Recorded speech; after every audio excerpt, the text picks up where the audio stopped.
You're watching Mirror 7 News. Stay informed, stay ahead for more news.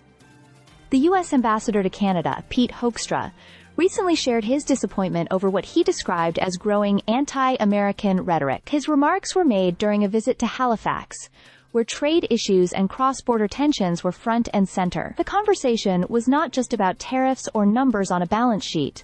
It was about tone, perception, and how two close allies communicate when times get tough. Hoekstra explained that he understood the need for Canada to stand up for its own interests, especially in the middle of ongoing trade disputes. But he noted that some of the rhetoric coming out of Canadian political discussions has felt unnecessarily sharp, almost as if Canada had its elbows up, to borrow his phrase.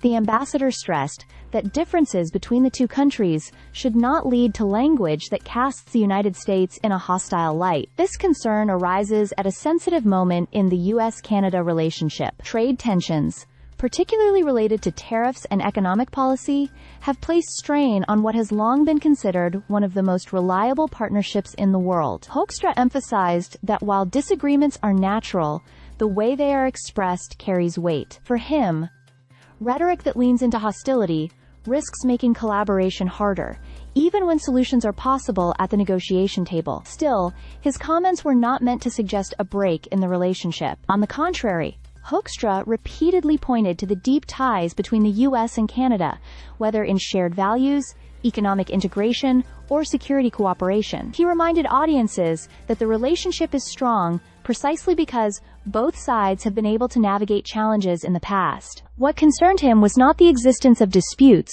but rather the possibility that sharp words could overshadow constructive dialogue. Observers noted that his choice of Halifax for these remarks was symbolic. The city has long been seen as a gateway for trade and cooperation between Canada and the United States, a reminder that the two countries are not just neighbors, but also partners deeply intertwined in commerce and culture. By raising this concern there, Hoekstra seemed to signal that maintaining goodwill is as important as resolving the immediate economic issues on the table. In the end, his message was clear.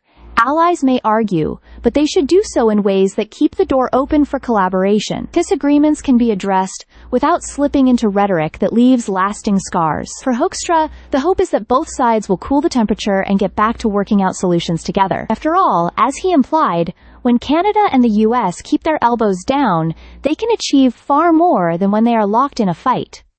Stay subscribed for more videos.